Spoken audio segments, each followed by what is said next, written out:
commercial airline flies through Russian airspace, carrying numerous passengers through the clouds behind the sunset. On board, a Japanese man who appears intoxicated attempts to flirt with a flight attendant, but is rejected for being annoying. There's also a priest who used to belong to a dangerous gang in Los Angeles, and a nun who prays throughout the journey to ensure the plane lands safely in Canada. The priest, Rodriguez, tells the nun how God delivered him from a life of crime and affirms that the Almighty will never let anything bad happen to his faithful. Meanwhile, Joseph tells Molly, who is bored, to look out the window at the clouds while he watches an action movie. In the cockpit, the co-pilot notices something approaching on radar, but the pilot decides to ignore the signal. Molly reports seeing a shark among the clouds, but Joseph dismisses this as impossible since sharks can't fly. What the people don't realize is that their peaceful flight is quickly coming to an end. The mysterious entities on radar are revealed to be a squad of humanoids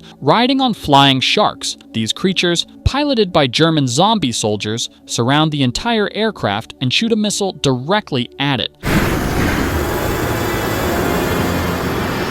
The pilots try desperately to maneuver away, but are stunned when a shark flies into the control cabin and attacks them. This causes the airplane to shake violently while the passengers panic in fear. The zombie soldiers cut holes in the outer walls of the plane to gain access inside. A giant zombie soldier breaks into the cabin and begins killing everyone without mercy. Flying sharks attack the commercial plane with their jaws, killing passengers horrifically. A female zombie captain boards the aircraft and shocks the passengers with her appearance before attacking the remaining survivors. The male passengers are torn apart while the entire aircraft begins nosediving toward the ground. The female zombie jumps out from the falling plane before it crashes. During the attack, one shark rips Joseph's seat out of the aircraft and throws him into the turbines.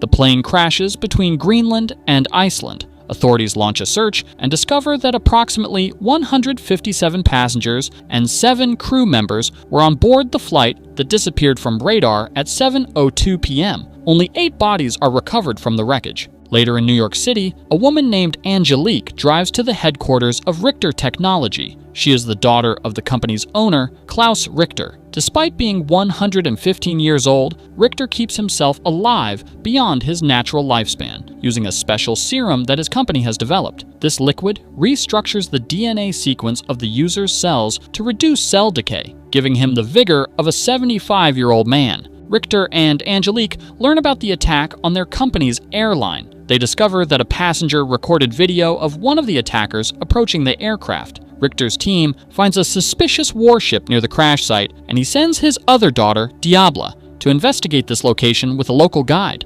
Unknown to them, a couple is already inside the giant warship. While engaged in intimate activities, the boyfriend is suddenly killed by a Nazi zombie that attacks from behind. The woman manages to knock away the creature and shoot it with her gun, giving her a chance to run outside. However, she's quickly captured by more enemies who drag her across the floor as she screams. The zombie soldier brings the helpless woman into a large room and hangs her upside down over a feeding tank. Numerous sharks jump out of the water and tear her into pieces. When Diabla arrives at the location, she's shocked by the massive size of the warship partially buried in the ice. She decides to venture forward alone, planning to secretly sneak inside the mysterious vessel, which may hold answers to the recent attack. Carefully entering the massive warship, Diabla is surprised to see numerous military weapons from the Second World War, suggesting that the vessel has been hidden in this location for a very long time. Eventually, she makes it behind a massive entrance, where she notices a shocking sight through a window, the Nazi symbol accompanied by countless soldiers hanging from the ceiling. She transfers these images back to her father. What Diabla doesn't realize is that the soldiers are slowly waking up as they are being injected with a mysterious liquid through their backs. Despite the obvious dangers, she continues venturing forward, but is quickly attacked by zombie soldiers. She fights back, knocking enemies backward and killing them. However, more zombie soldiers are arriving at the secret base with their mutated sharks. The enemies land on the platform with their flying sharks just as Diabla accidentally rushes inside. She's ambushed by the enemy captain, who injects her with an unknown liquid. Surprisingly, the zombie soldier decides to spare Diabla's life, allowing her to escape from the warship. Diabla leaps out from the gigantic vessel, barely grabbing onto the nearby cliff. As she escapes, she realizes that more flying sharks are heading toward nearby cities while the enemy's base completely disappears into the icy ground. Diabla returns to her father mostly unharmed, but she begins to suspect that Richter is somehow involved with the enemies, as the serums used by the Nazi soldiers were very similar to their own companies. Soon after, she begins feeling that something is wrong with her body, as the compound injected into her blood begins to mutate her physiology. This causes her to scream in pain and collapse onto the floor. When she regains consciousness, Diabla confronts her father and demands to know the truth about the mysterious experiments. Richter has no choice but to finally reveal his involvement with the Nazi soldiers. Richter explains that during World War II, he worked for Germany alongside a colleague named Dr. Hans. They pioneered a secret experimental project called Himmel F in an effort to defeat the Allies. Hans, a pioneer in genetic mutation surgery, believed this was the only way for Germany to win the war, as their troops were being pushed back by Allied forces. Hans developed a chemical known as K7B while working with Richter. This regenerative compound could turn their soldiers into living monsters with incredible regenerative abilities and increased longevity. Dass dieses Projekt, welches ich dir jetzt zu zeigen gedenke.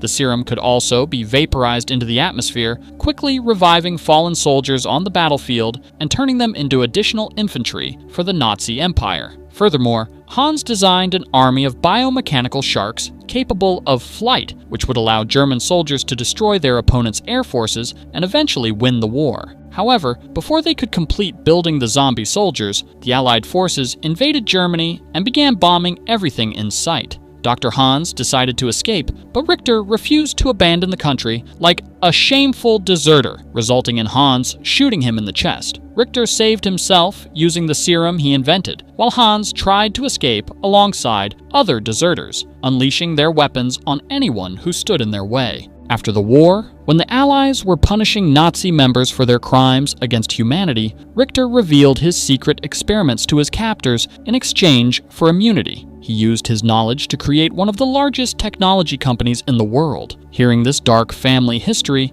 Diabla and Angelique are disgusted by their father's past crimes. It seems London is under attack.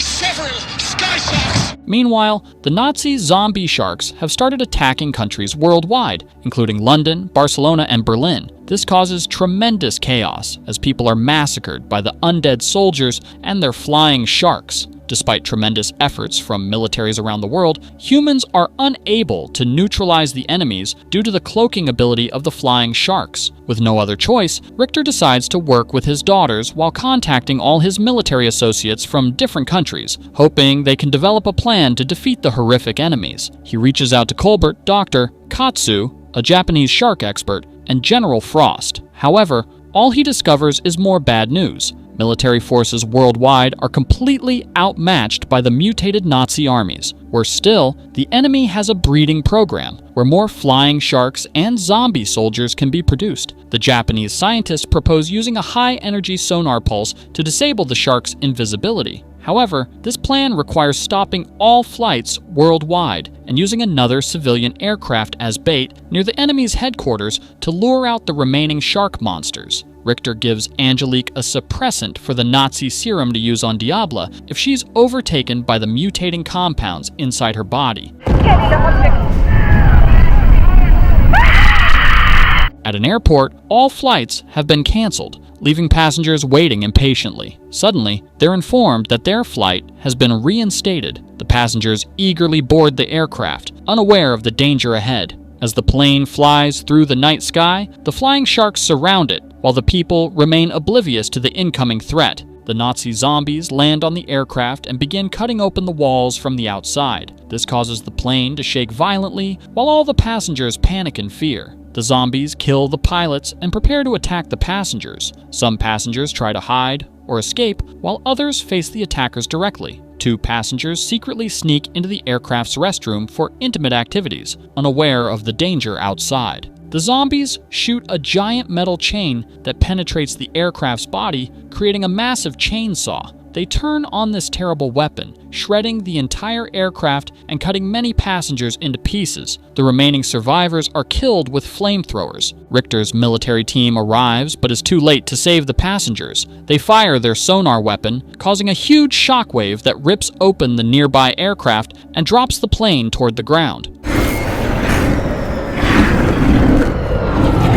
However, the weapon proves ineffective against the shark monsters, which have mutated further than expected. Realizing their plan has failed, Angelique contacts her father with the bad news. Richter, having anticipated this outcome, reveals his secret weapon, a gigantic battleship approaching the vicinity. He explains that he has been working on another project that began during the Vietnam War in the 1960s. Due to difficulties winning the war on foreign lands, the US government decided to develop a super soldier program using K-7B. They hoped to revive fallen soldiers and control them remotely by military personnel. The Americans began experimenting by executing enemy soldiers, spraying them with the Nazi serum, and hoping they would attack Vietnamese military bases. Very soon, the corpses began mutating violently and transforming into zombies. However, instead of targeting the enemy's base, the zombies started attacking American forces, causing tremendous damage. The military fought back with all their firepower, but were outmatched by the undead monsters. The scientists decided to unleash their newest super soldier called Damien, controlled remotely by the US military. However,